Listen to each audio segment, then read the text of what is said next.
Ubak polling do Menteri Berikmi ia ketenat social welfare bat unong ai ketien ke sarkar MDA2 ulang bag Jingplie biang ia ke Surok na yo Mawlong lingba ka them yo Mawlong shabi mulahi kamdan je dei ARUM bat ka rai ban Pynïasoh iki laispa sau puat li ki long yeng na kate ke jaka.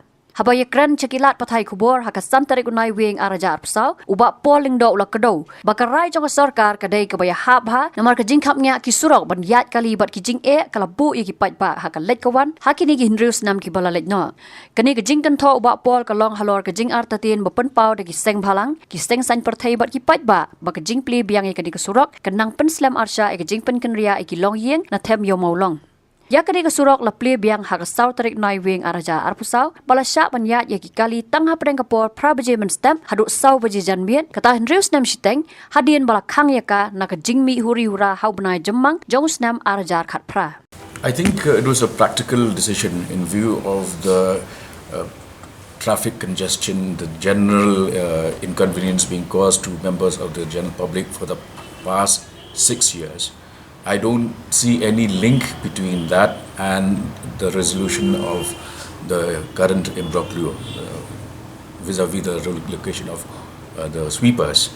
In fact, the signal being sent, for the past 6 years is that things are not in order. That area is a trouble zone.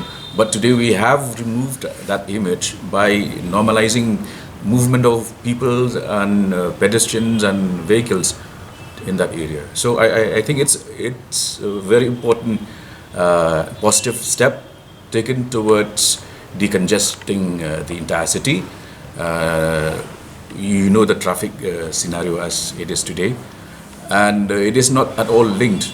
We have the state government has reiterated time and again that it would resolve this matter, and we are committed to that. The reopening of Them Mawlong has nothing to do with the resolution of the issue. Habatin, pej bahaki ki shop plus F. Ka plus F? Hakabam bangibam dunaki eki bataye kamet. Namar kata habathiru atau khau kamlu ka umpnyang kadut pej ya ka shop plus F haka jingsom.